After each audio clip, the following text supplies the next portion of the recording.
Assalamu alaikum students. I hope all of you are fine. Welcome to your physics lecture of class 9th. Students, we are going to discuss unit number 2, that is kinematics, in which we will discuss its exercise question answer and its problems. Yes students, now let's start its short question answers. Question number 2 is explain translatory motion and give examples of various type of translatory motion. Students, translatory motion is that type of motion in which a body moves along a line without any rotation. The line may be a straight or a curve. The example of translatory motion is riders moving in a Ferris wheel. Now we have to discuss types of translatory motion. Translatory motion can be divided into three types of motion, like linear motion, circular motion and random motion. Linear motion is that type of motion in which a body moves straight line, like the motion of objects as a car moving in a straight level road and aeroplanes flying in a straight path and so many other objects that moves that falling vertically downward are also included the example of linear motion. Next type of translatory motion is circular motion. Any objects that move in a circular path is called circular motion, like a toy train moving in a circular track and a bicycle moving in a circular track possesses a circular motion. And also when a stone is tied on the end to the end of the string and it will move when we push it in the circular motion, the stone will possesses circular motion. Third type is random motion. The disorders or irregular motion of an object is called random motion, like the motion of insects moving in any other irregular motion, the moving of gas molecules in a container, and the moving of birds in a different direction, and also the moving of football players or hockey players in a ground, playing in a ground. These all type of motion occurred random motion. Next question 2.3 is differentiate between the followings. Number 1 is rest and motion. Students, rest is that condition of a body in which a body does not change its position with respect to its surrounding, but motion is opposite to rest. Students, a body is said to be at motion if it changes its position with respect to its surrounding. For example, a passenger sitting in a moving bus is at rest because he or she is not changing his position with respect to other passenger. But an observer that is standing outside the bus, the passenger, the object inside the bus are in motion with respect to other person that is standing outside the bus. So this is the basic difference between rest and motion. Next part is differentiate between the circular and rotatory motion. Students, rotatory motion is that type of motion in which any object that is turned about its axis is called rotatory motion. Or circular motion is that type of motion in which a body moves in a circular track when the objects fixed its pivot point or point of axis. So this is the basic point of basic difference between the circular and rotatory motion. Next part is differentiate between the distance and displacement. Students, distance is the length of the path between 2 points and the displacement is the shortest distance between 2 points which has magnitude and direction. Displacement is vector quantity. On the other hand, distance is scalar quantity. The distance is denoted by capital S and displacement is denoted by small d, that is d equals to vt. Its unit is meter and distance is written as capital S equals to vt. Its also unit is meter. Okay students, come to the next part, that is the differentiate between the speed and velocity. Students, speed is the distance covered in a unit time and velocity is the rate of displacement. Student, speed is scalar quantity, its unit is meter per second, and velocity is vector quantity because it has magnitude and direction, but speed has only magnitude with no direction. So that's why velocity is vector quantity. Its unit is same as that the speed. This is meter per second. Next part is differentiate between the linear and random motion. The straight line of motion is called a linear type of motion, like aeroplanes moving in a straight path, a car moving in a straight path. Okay? But random motion is that type of motion in which a body moves in a disordered manner, irregular manner, with no regularity, like the insects moving on earth, birds flying, football players moving or running in a ground. So many other examples like gas molecules moving in a randomly in a different directions. So all of these types of motion included in random motion. Next part is differentiate between the scalar and vector quantities. Students, scalar quantity is that quantities that described completely by its magnitude only. On the other hand, vector quantity is that type of quantities that described its completely magnitude and also its direction. Like the scalar quantities examples are mass, length, time, speed, volume, work, energy, density, temperature, pressure, charges. These all types of quantities that has only scalar but no direction. On the other hand, the examples of vector quantities are force, momentum, torque, weight, electric potential, displacement, velocities. All of these type of quantities is not completed without direction. So that quantity that gives the magnitude with also direction is called vector quantities. Now students, question number 2.4 is define the following like speed, velocity and acceleration. The rate of distance is called speed.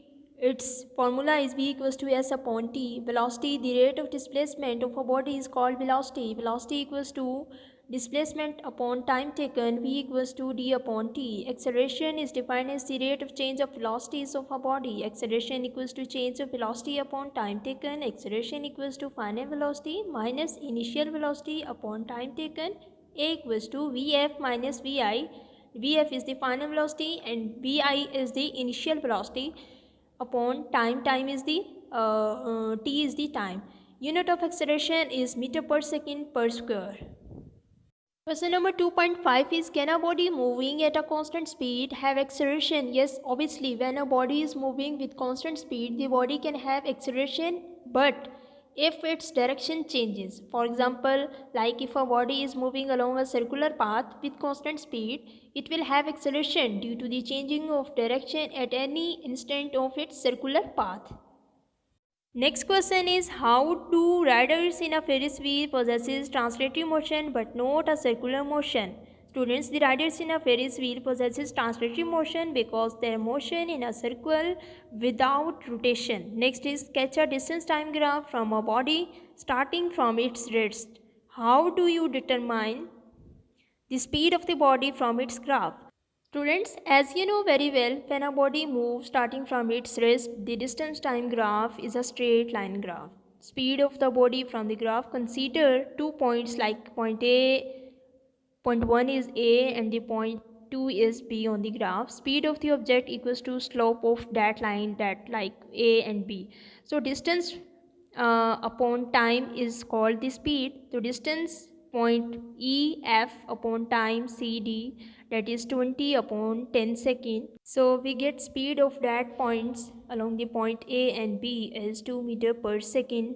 Students, next question is what would be the shape of the speed time graph of the body moving with variable speeds? When object does not cover equal distance in equal intervals of time, then its speed is not a constant speed. In such a case, the distance time graph is not a straight line, it is in the curved line.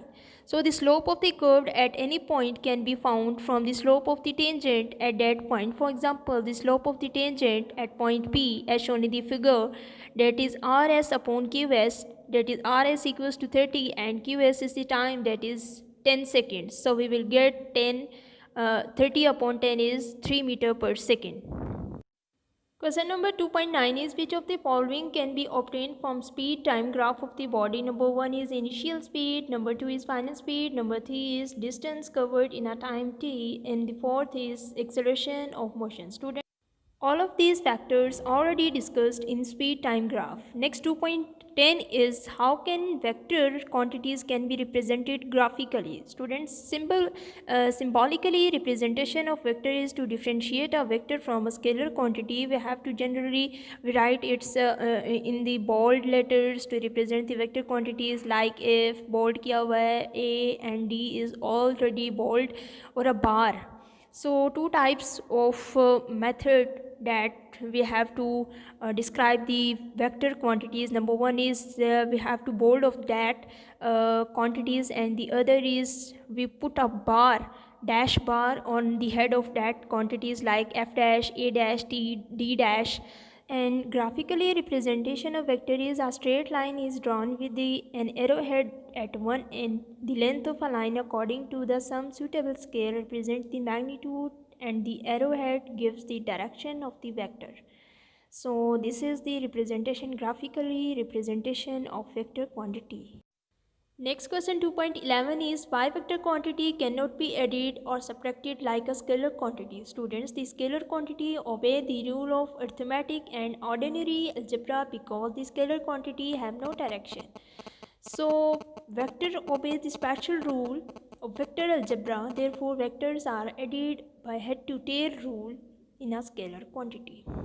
Next is how are vector quantities important to us in our daily life. Students, we have many uses vector quantities in our daily life. A vector is a quantity that has both direction and also its magnitude. Like example, breathing, your diaphragm muscles exerts a force that has the magnitude and also direction.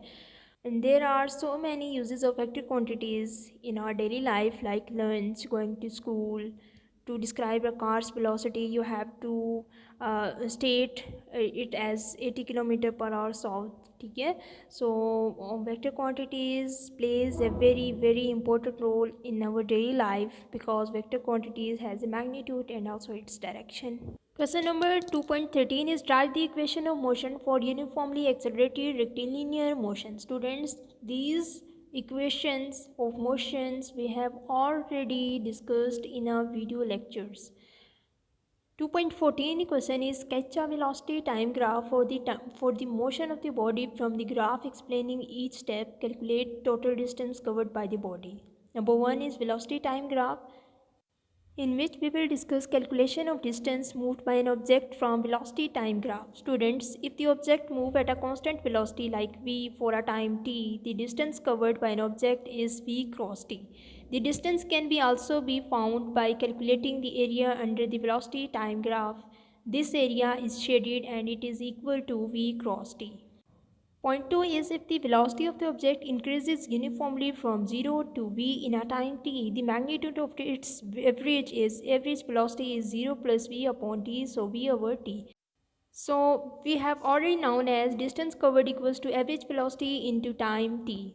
We have 1 by 2 v into t. Now we calculating the area under the velocity time graph, which is equal to area of the triangle shaded in a figure.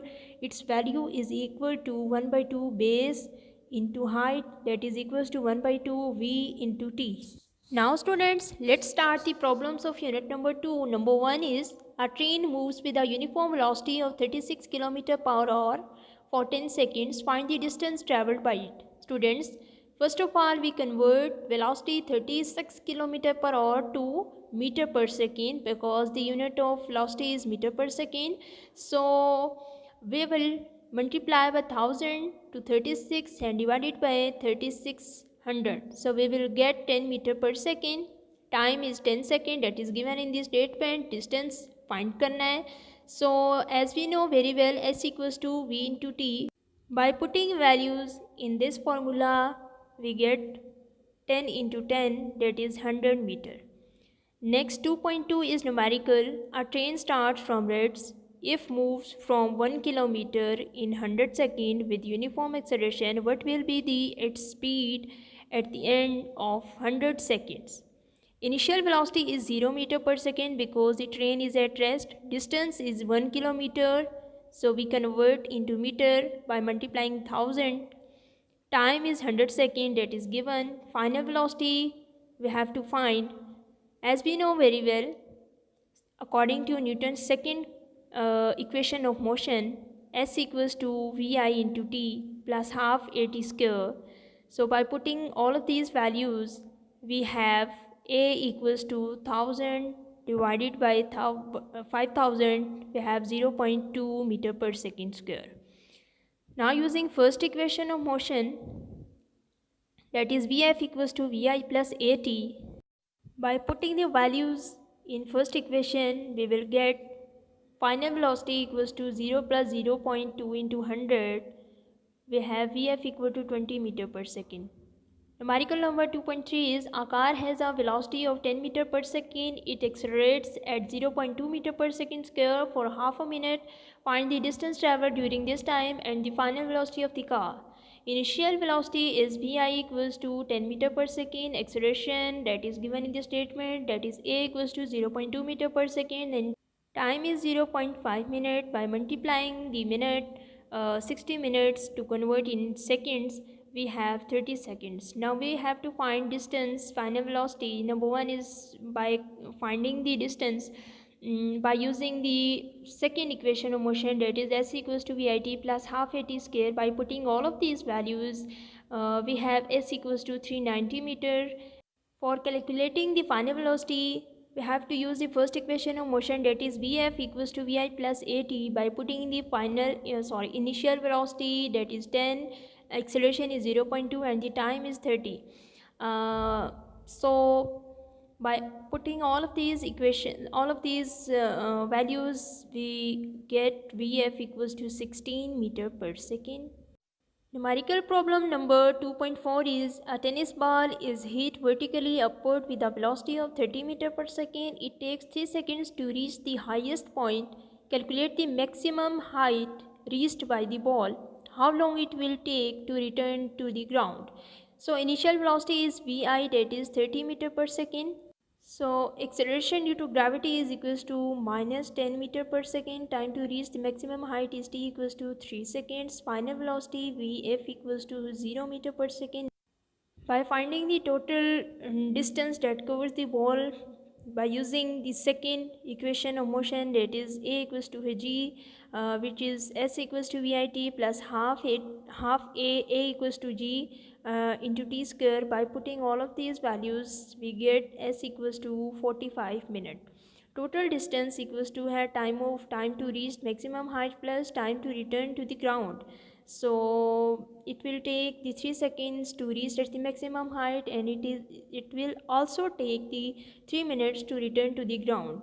By adding all of these time, we get 6 seconds, that is the total time to reach at the ground. 2.5 numerical is a car move with the uniform velocity of 40 meter per second for 5 seconds. It comes to rest in the next 10 seconds with a uniform deceleration.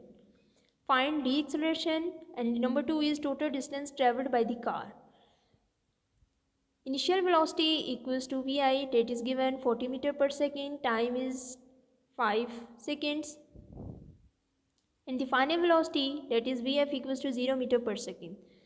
So it takes time t equals to 10 seconds. By finding the acceleration, that is the negative acceleration, or calculating the total distance by using the first equation of motion, that is Vf equals to Vi plus At. For this At equals to Vf minus Vi, A equals to Vf minus Vi upon t, A equals to 0 Vf minus Vi is 40 upon 10. So we will get deceleration, that is A equals to minus 4 meter per second square. Total distance traveled the train is S equals to S1 plus S2. By using this relation S1 equals to V1, so S1 equals to S1 equals to Vf. So S1 equals to 40 into 5, that is 200 meter per second. By using the third equation of motion, that is 2as equals to Vf square minus Vi square. By putting the values, we have S2 is equals to 200 meter.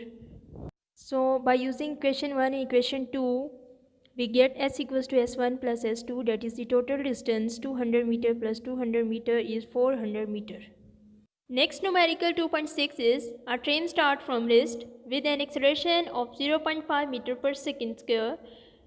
Find its speed in kilometer per hour. when it has moved through a distance that is 100 meter. So given data is initial velocity, that is Vi equals to 0 meter per second because a train is at rest. Acceleration is 0.5 meter per square. Distance is 100 meter. Final velocity we have to find, that is Vf. So by using the third equation of motion, that is 2as is equals to Vf square minus Vi square. By putting the values in third equation of motion, 2 into 0.5 is acceleration into 100, that is the distance, equals to Vf square, that is the final velocity that we want to find, minus initial velocity, that is 0. So by rearranging these quantities, we have Vf square equals to 100 meter per second, but we need only Vf. So by removing this square, we take square root on both sides. We have Vf equal to 10 meter per second. As given in statement, to convert the final velocity in kilometer per hour, to convert this velocity in kilometer per hour, we multiply 3600 to this velocity and divide it by 1000. So we will get in kilometer per hour, this velocity is 36 kilometer per hour. Numerical problem 2.7 is a train starting from rest accelerates uniformly and attains a velocity of 48 km per hour in 2 minutes. It travels at its speeds for 5 minutes. Finally, it moves with uniform retardation and it is stopped after 3 minutes. Find the total distance traveled by the train. In which numerical we have to discuss total three cases. Case 1, initial velocity is Vi, that is 0 meter per second. Time is 2 minutes. To convert in seconds, it will multiply 60. We have 120 seconds. Final velocity is Vf equals to 48 km per hour. By converting this in meter per second, we have to multiply thousands of this velocity and divide it by 3600. So we have 13 into 333 meter per second. So in first case, we want to calculate the distance S1, that is S1 equals to V average into T. V average is Vf plus Vi upon 2 into T. By putting the values, S1 is equals to 6.6665 into 120. So the distance S1 is 800 meter. Case 2 is uniform velocity equals to Vf equals to 13.333 meter per second. Time is 5 minutes, which we convert into seconds, that is multiply by 60. So we get 300 seconds. Now we calculate the distance S2. S2 equals to V into T. By multiplying these equations, we get 4000 meter. Case 3 is initial velocity is Vf equals to 13.333 meter per second. Final velocity is 0 meter per second. The time is 3 minutes. By converting into seconds, we multiply the 60 into 3. We have 180 seconds. Distance S3 is calculated by V average velocity into time taken T. V average velocity is Vf plus Vi upon 2 into 180. By multiplying and dividing this equation by 2, we have 1200 meters. So by calculating the total distance that the train covered by S1 plus S2 plus S3 is 800 plus 4000 plus 1200. By adding all of these distance, we get total distance is 6000 meters. Example number 2.8 is a cricket ball is hit vertically upward and returns to the ground to 6 seconds later. Calculate the maximum height reached by the ball and initial velocity of the ball. Students, acceleration due to gravity is g equals to 10 meter per second for upward motion minus 10 second, 10 meter per second for upward motion. Time to reach maximum height, one side time is t equals to 6 by 2 is 3 seconds. Velocity of maximum height is Vf equals to 0 meter per second. Now we want to calculate the maximum height reached by the ball is s equals to h, that the total distance covered by the ball. Point 2 is that we want to calculate, that is maximum initial velocity of the ball, that is Vi equals to question mark. Students, as you know very well, the first equation of motion Vf equals to Vi plus At. Now we put here A equals to g, that is acceleration due to gravity. Now by putting the values, all of values in this equation, we get Vf equals to 30 meter per second. By using the third equation of motion, that is 2as equals to vf square minus vi square, by putting these values in this equation and by putting values and rearranging, we have total distance equals to 45 meter that the cricket ball covered. Next numerical 2.9 is when brakes are applied, the speed of the train decreased from 96 km per hour to 48 km per hour in 800 meter. How much further will be the train moved before coming to rest? Assume the retardation to be constant. Students' initial velocity, that is given 96 km per hour. This is converted into meter per second by multiplying 1000 and divided by 3600. We have 96,000 upon 3600 meter per second. Final velocity 48 km per hour. Again, this is converted into meter per second by multiplying 1000 and divided by 3600. Distance is 800 meter. The further distance S1, that is we want to calculate it. First of all, we find the value of acceleration, that is 2as equals to vf square minus vi square. By putting all of these equations we have, and by rearranging, we have the acceleration. Now students, we want to find the further distance, that is S2, in which for this we can consider vf equals to 0 and S2 we want to find out. So by using the third equation of motion, that is 2as equals to vf square minus vi square. So we have all of these values. By putting these values in equation number 3, that is 2as equals to vf square minus vi square, we get S2, that is the total distance is 266.66 meter. Last numerical is 2.10. In the above problem, that is related with the 2.9 numerical, find the time taken by the train to stop after the application of brakes. By taking the data from the problem number 2.9, we have initial velocity vi equals to 96 km per hour. By converting this in meter per second, final velocity is vf, and retardation, that is the negative acceleration, we have already noted that time is we want to find. So by using the first equation of motion, that is vf equals to vi plus at, by rearranging this equation, at equals to vf minus vi, and by again rearranging, because we want to calculate the time, t equals to vf minus vi divided by a. By putting all of these values in this equation, we get the total time that the train used to cover the distance. So by multiplying the 2 into 40, we have 80 seconds that the train covered the distance.